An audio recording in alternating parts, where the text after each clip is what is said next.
Richard Medhurst, was in Iran last week when something dramatic happened. Let's hear a report from him without having to climb through the thorn bushes of hate and prejudice against Iran in the mainstream media. Richard, it was one hell of a time to be in Iran. The president, the foreign minister, killed in a still unexplained helicopter crash, and then the biggest funerals I have ever seen. Tell us your impressions.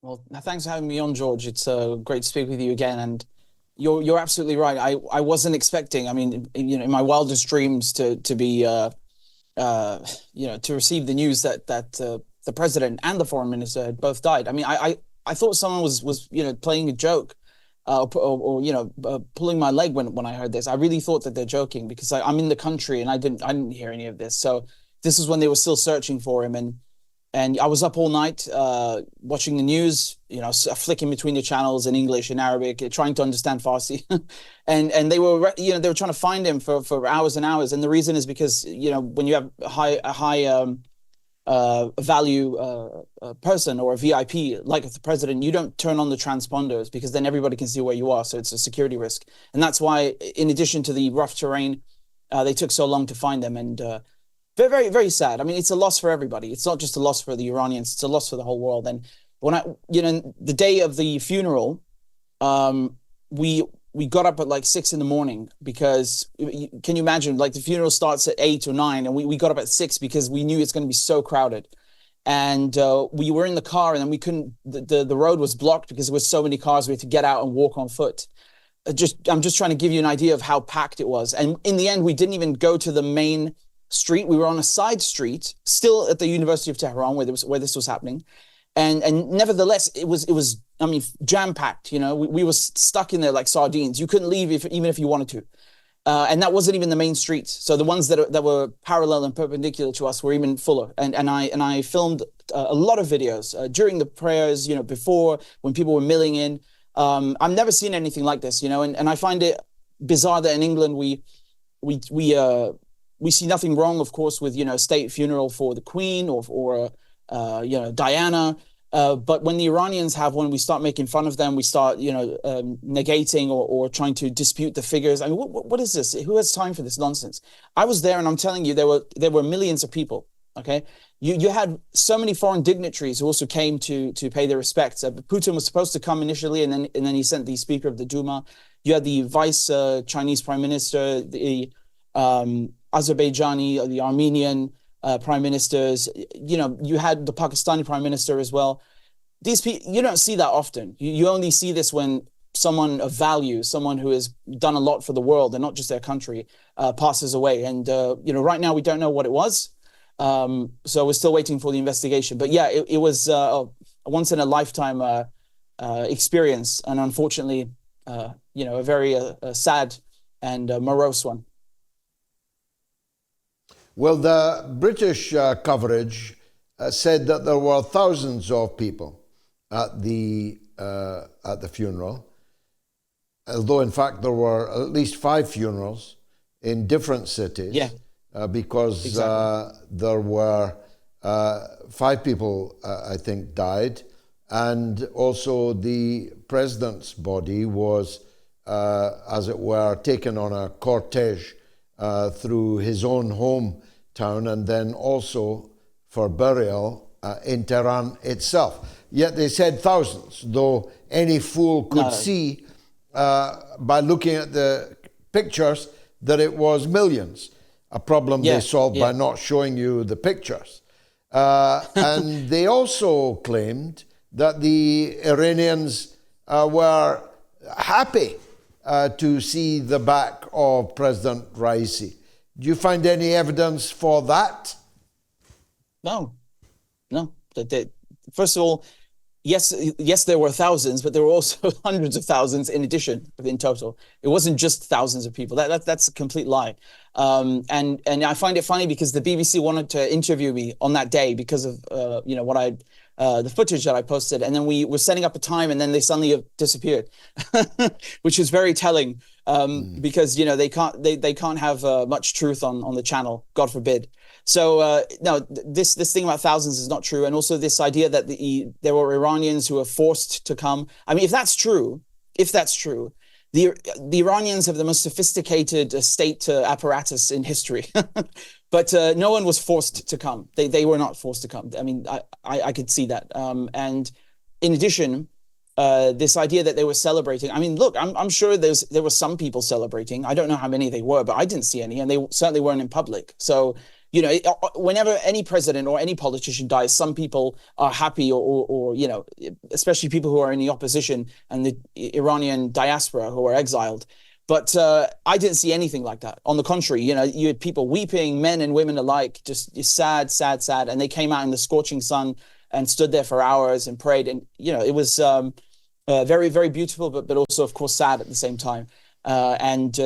It's funny because we always manage to predict the turnout of funerals in advance, and the same thing with elections, right? So we always know in advance in the West that the Syrian elections are fraudulent, and the same thing in Venezuela. And we know that no one is going to come to the funeral of Raisi. It's amazing, right? I'd love to see the crystal balls that they have at the BBC. Now, what next for Iran? How stable did you find the regime to be?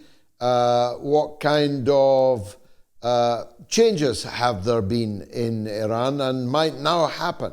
I mean, who, for example, will be the next president? Have you got any inside track on that?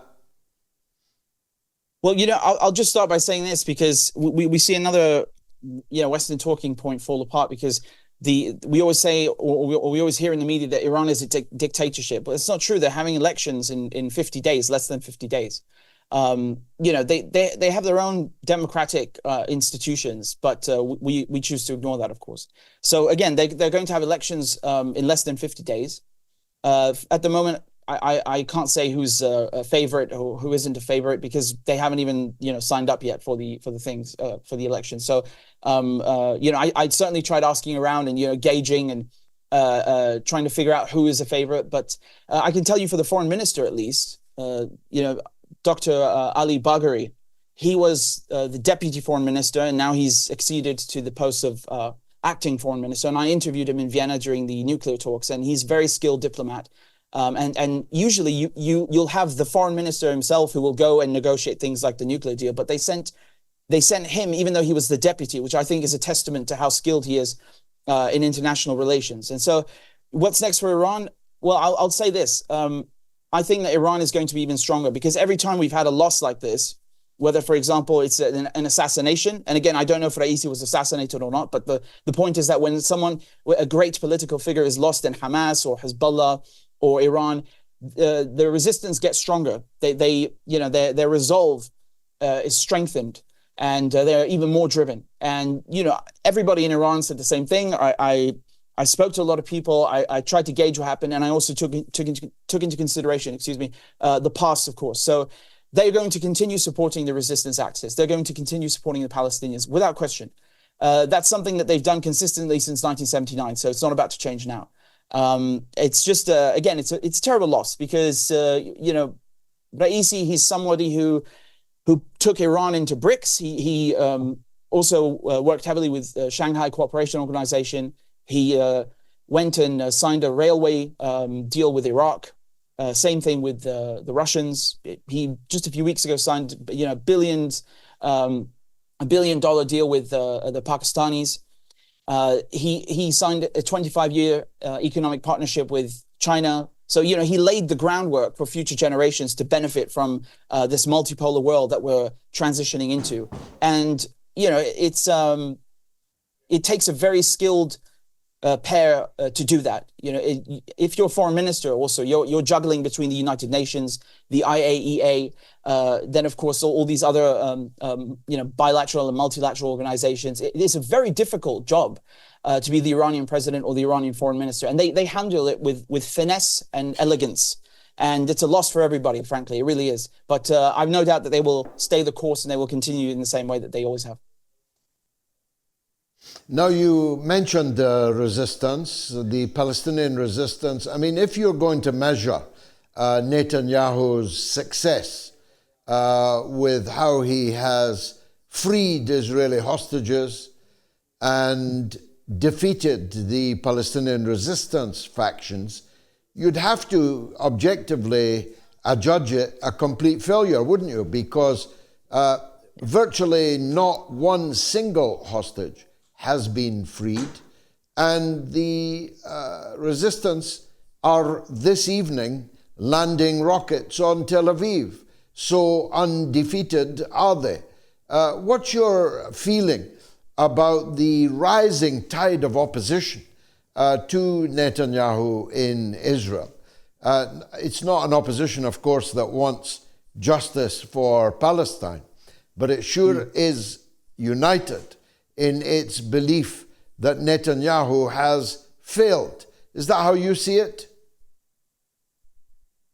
Well, you know, I don't like to think in an imperialist manner, but, you know, divide and conquer it certainly seems to be at play here. And that's obviously to the advantage of everybody who is against genocide, because if the Israelis are busy arguing with one another, well, that's good for the rest of the planet, because, you know, we don't need the Israelis and their politics. Even a so-called liberal Zionist or a left Zionist is still a Zionist and is still living on stolen land. And you hinted at that. So, you know, I think we're on the same wavelength in regards to that. But with Netanyahu, I mean, he's trying to keep this war going as long as possible because he wants to save face first and foremost. He wants to keep his job.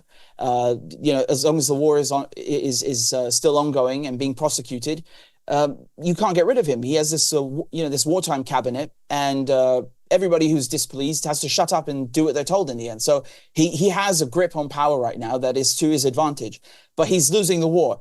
And, you know, when we talk about the Gaza war, we have to remember that we're talking about several fronts. It's not just in Gaza. It's in the West Bank.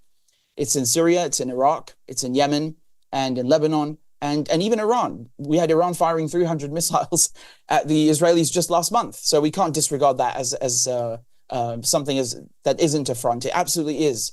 And when you are fighting on two fronts, you're in trouble, never mind seven. This is basic, military strategy. So the Israelis are in big trouble, and as are the Americans alongside them. And so, you know, right now they're firing at Tel Aviv. That shows you how much the Israelis have failed. So after 8 months, they've failed to cripple Hamas's infrastructure. They have failed to capture any Hamas leaders. They have failed to destroy Hamas as an organization. They have failed to free any hostages. As a matter of fact, they've killed more hostages than they could hope to free at this point. So they're in minus, basically.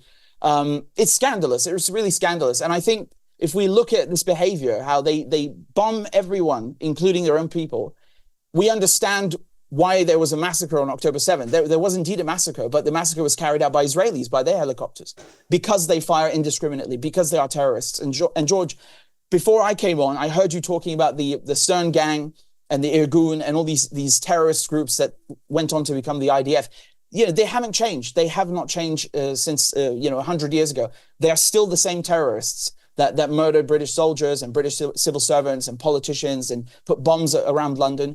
They invented modern terrorism. And the thing is that when you're a terrorist, you have no guarantee that you're going to be good at military strategy. And that's what we're seeing right now. The Israelis claim to have liberated or cleared out areas in the north of Gaza, and then suddenly Hamas are popping up behind them when they've gone south. So we see something similar to the 2006 war in Lebanon, where Hezbollah would just pop out of the ground and take the Israelis. But now this is even more intense because it's been going on for so long. And them firing rockets at Tel Aviv, it just shows you that Hamas have full operational capability.